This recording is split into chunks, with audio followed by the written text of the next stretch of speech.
Kabanata 16, Suyo. Si Bal helped the night shift waiters. Yung ibang pagkain na di naubos ay inalis nila roon sa aming lamesa. Tuwing wala siya ay ninanakawan ko ng tagay si Jack. Jack is too drunk to even realize that. He'd dance behind a laughing Polly. Nakitawa na lamang ako. Gusto kong tawagin si Mrs. Agdipa para bigyan sila ng tagi-isang room pero tingin ko'y nakaalis na iyon. Madaling araw na kasi. Baldo. Tawag ko sa isang waiter na pumasok. Pumikit ako at hinilig ang batok sa likod ng sofa. Maingay sina Jackson habang kumakanta ng isang maingay na OPM. Pakihanda ang 2 rooms para sa kanila o di kaya'y family room. Isa, sabi ko. Nakangiti ako na parang wala sa sarili. It took him so long to respond that I need to open my eyes. Nang dumilat ang isang mata ko, ay nakita ko na may sinasabi si Sibal kay Baldo. Narito na siya. Tapos na ata magligpit ng gamit. Miss President, si Sibal. Uuwi sila. Ipapahatid ko sila kay Baldo. Ayon ay kung payag ka. What? My friends can stay here in my hotel, Sibal. I can pay for it. I own this hotel. Hindi na at dagdag gastusin lang iyon. Kaya pang umuwi ni na Jack. Noon pa man, umuwi na naman yan kahit sa sobrang lasing na.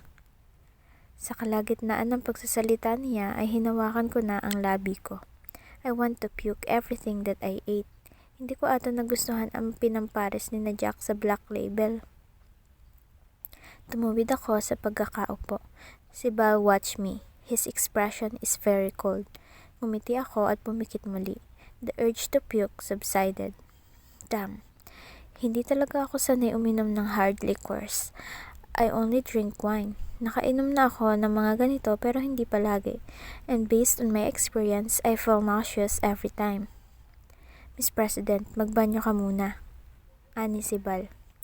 Iritado akong dumilat. I really hate it when someone decides for me. I don't need someone else's decision. Mataman ko siyang tinignan. I will. You don't have to tell me. I put my index finger up in the air, then slowly, I tried to stand. Nang nakatayo ako, positibo na akong lasing nga ako. Good thing, I don't get unconscious when I'm drunk. I just tend to have lesser mouth filter. Pinaba ko ang index finger ko at agaran ng lumabas doon. Nang nasa bulwagan na ng restaurant ay napansin kong wala ng tao roon. Siyempre madaling araw na nga. Dire-diretso ang lakad ko kahit pa parang mas maalon pa sa dagat ang paningin ko. Straight, I went to the elevator. I pushed the button up. Pagkatapos noon ay humilig ako sa dingding para mag-antay sa elevator. Luckily, walang masyadong guest kaya mabilis iyong bumaba. Pumasok ako, half asleep. Pinundot ko ang pangatlong palapag para makapunta na ako sa kwarto ko at doon mag-bathroom. Pero bago pa iyon na isarado ay tumambad na si Sibal sa aking harap. Umusog ako para hindi kami magtabi. Sa gilid ng mga mata ko ay kita kong nakatingin siya sa akin. Shameless staring. Pumikit ulit ako at humilig sa dingding ng elevator. Saan ka pupunta? Hindi ba't sabi mo'y magbabanyo? Tanong niya. Sa kwarto. Wala sa sarili kong sagot. Hindi ka gagamit ng banyo sa restaurant? Oh, now that he mentioned it, bakit nga ba ako pupuntang kwarto para roon magbanyo? Tsaka ako lang nakapagtanto ang kamalian ko nang tumunog na ang elevator, hudyat na nasa tamang palapag na ako. Lumabas na lamang ako. Total ay nasa palapag na iyon na ako. Doon na lang ako tutuloy. Bababa na lang ako mamaya para tingnan si na Jack. I need to make sure they're okay. In the meantime, I need to really go to the bathroom or something. Or sleep a bit, maybe?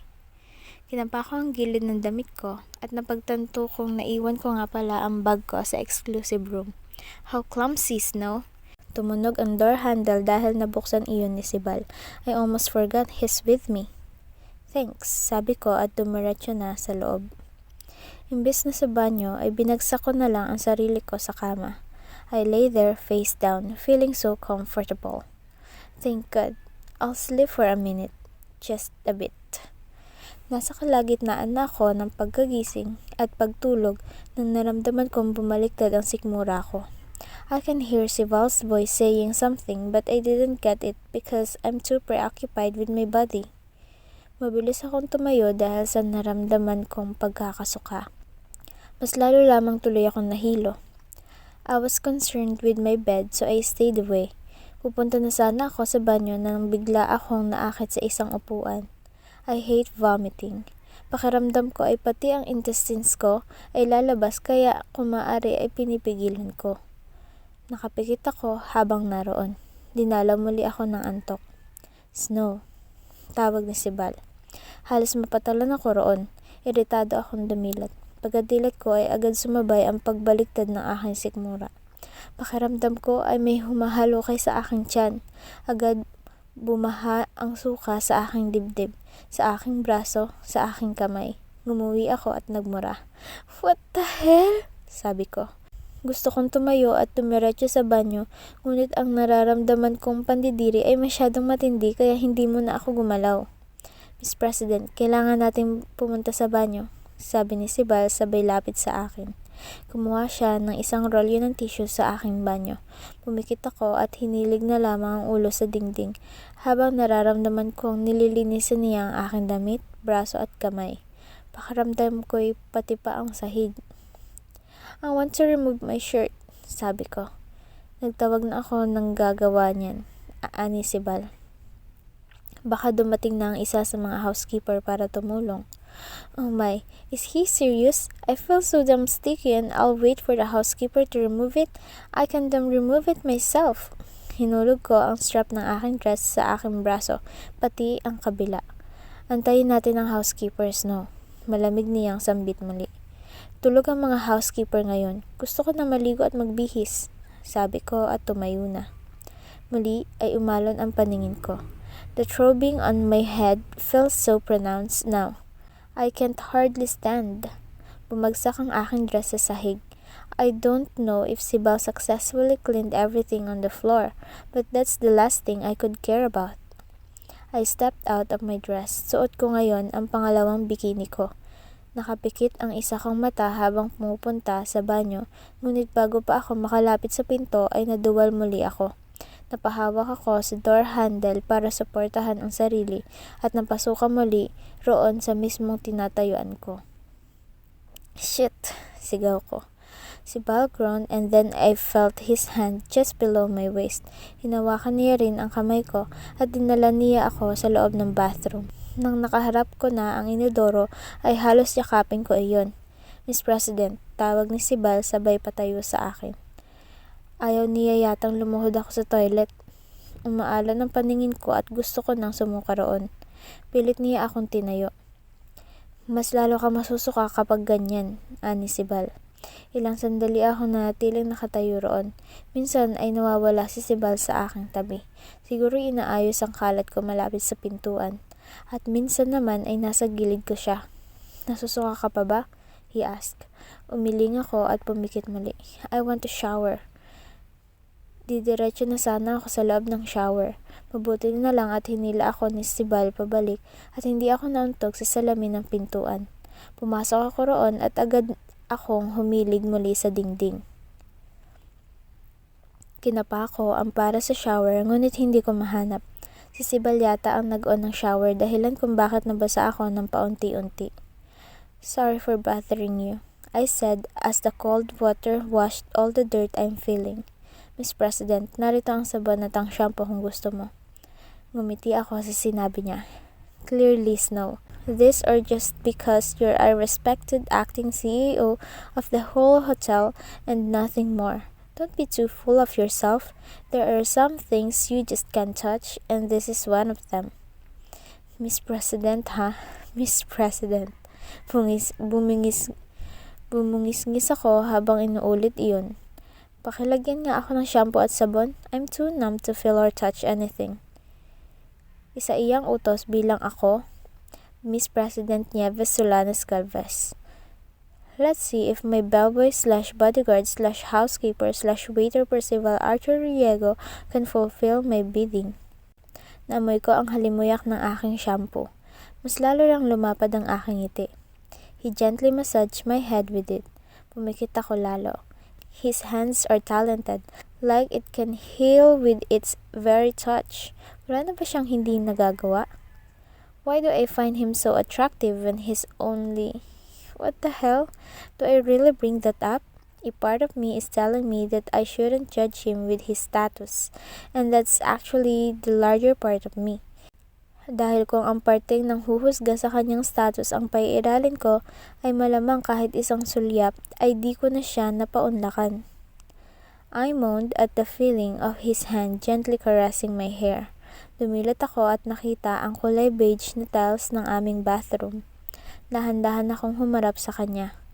Ang kanyang maong ay medyo basa na dahil sa tubig galing sa shower. Ang kanyang damit na ngayon ay t-shirt na kulay maroon ay ganoon din.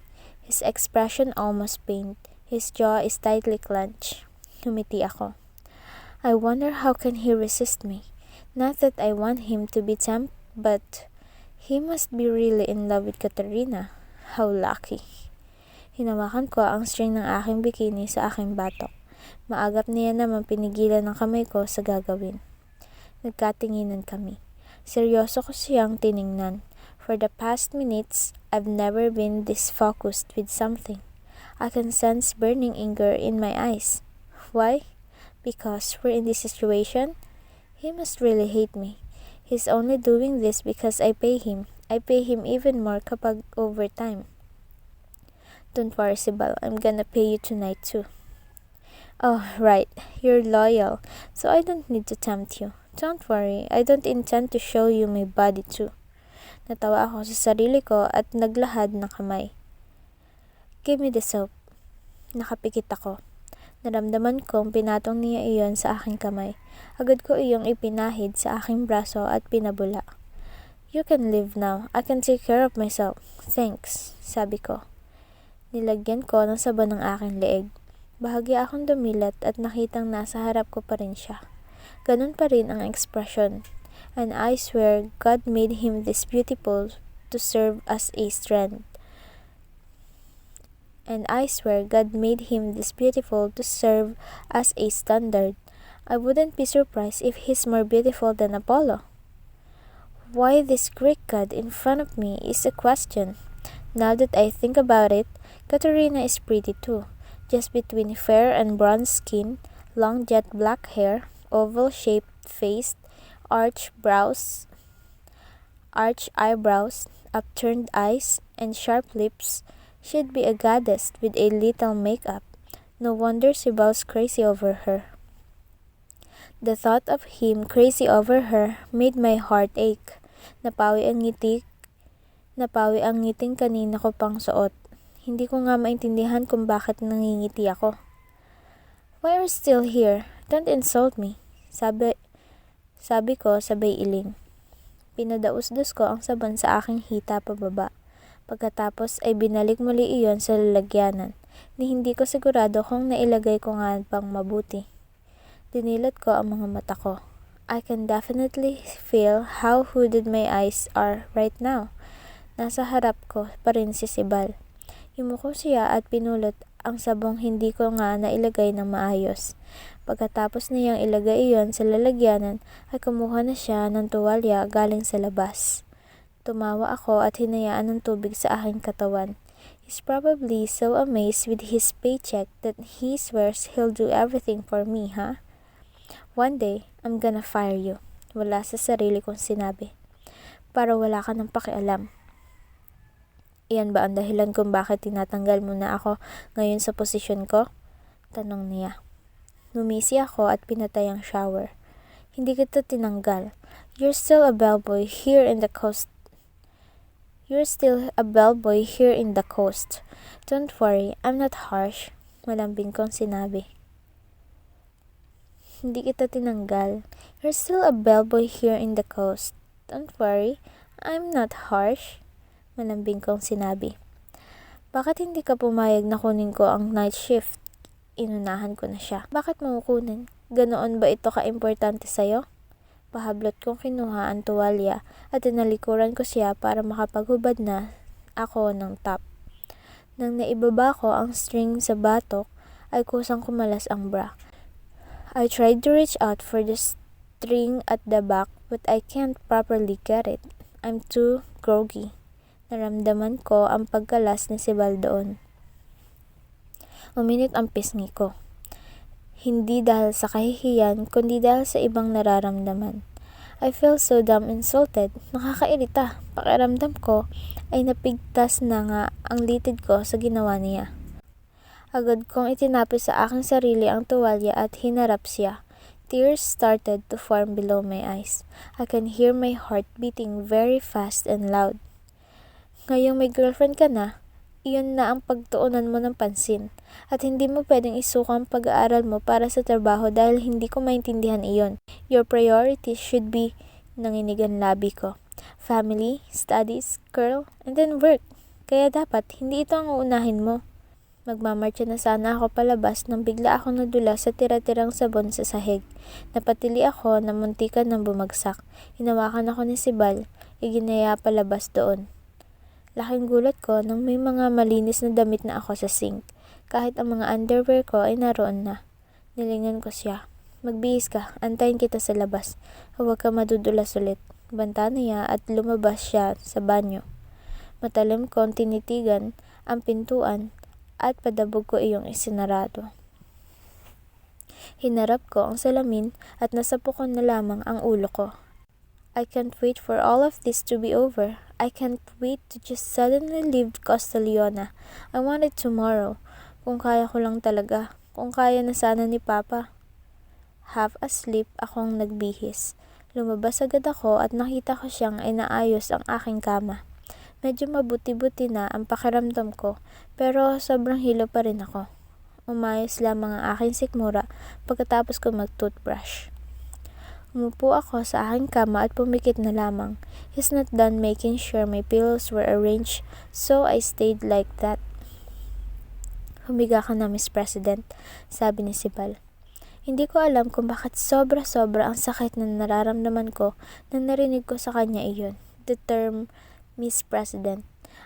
I feel like he's all just doing this all because I'm his boss.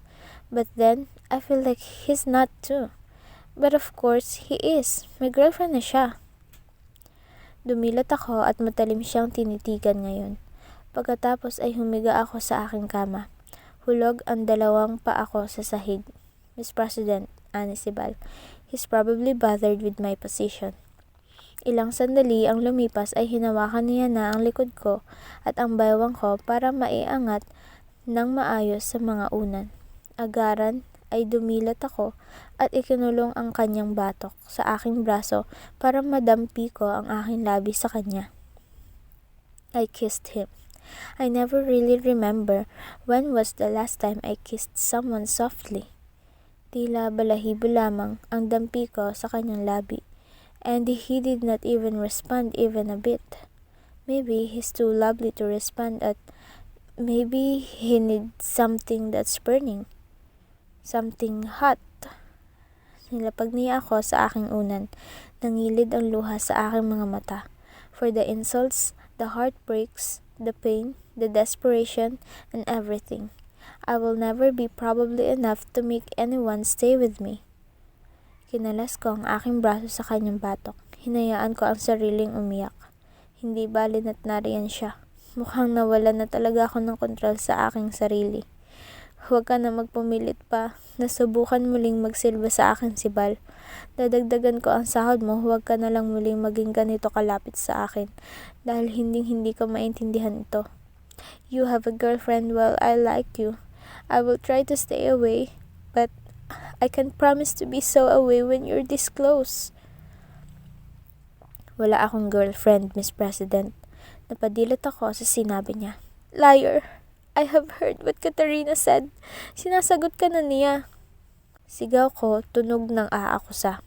Nag-iwas siya ng tingin sa akin at tumayong matuwid. Bumangon ako para makitang mabuti ang kanyang ekspresyon. Hindi kami, aniya.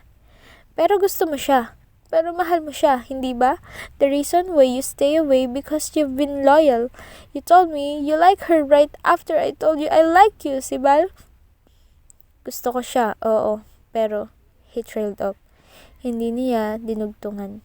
Nag-antay ako pero wala siyang dinugtong, kundi, "Matulog ka na, Miss President." "Don't fucking call me that!"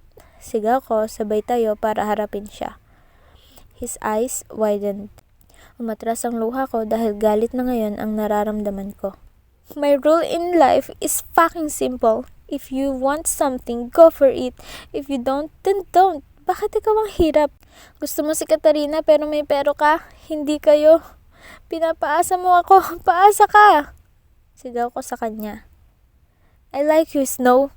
Sigaw niya pabalik. Nanlaki ang mga mata ko at para akong nabilaukan sa lahat ng mga salitang gusto ko pang pakawalan. Nalunok ko sila nang wala sa oras. Kitang-kita ko ang frustration sa kanyang muka. Humakbang siya palapit sa akin. Nanginig ang aking tuhod. I like you very, very much, Miss President. He closed the space between us. Hanggang bibig niya ang mata ko. Yumuko siya ng konti para magtama ang ilong naming dalawa. Hindi ako makagalaw. I never really thought it's this stunning to hear it from him. At hindi dapat iyon. Hindi dapat tayo nagtatagpo ng ganito. Hindi dapat. Pero gustong gusto kita. Ha? Napaatras ako. Tinagilid niya ang ulo niya para maabot ang labi ko. He softly kissed me once. I am positive that I'm dizzy, not because of alcohol but because of his kiss. Ang hirap iwasan ng taong gusto mo. Kaparusahang walang kapantay, Snow. He kissed me again. This time, deeper. His tongue made its way to all the secrets of my mouth. Napaatras ang ulo ko sa atake niya ng halik. Hinawakan niya ang braso ko at agad kong naramdaman ang init. He stopped mid-kiss and then he breathed heavily. He rested his nose on mine. Bakit mo ako iniiwasan kung ganon? Pabulong kong sinabi. Iyon pa talaga ang naisip kong itanong kahit mas marami pa talagang mas importanteng itanong sa kanya sa panahong iyon. Like, why did you court Katarina? Why did you say you like her? Is it because you want me to stop liking you? Were you successful though?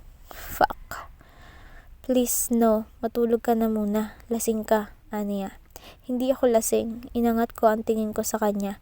Ngayon, punong-puno na ng giliw ang kanyang mga mata. Please, magpahinga ka na muna. Suyo niya.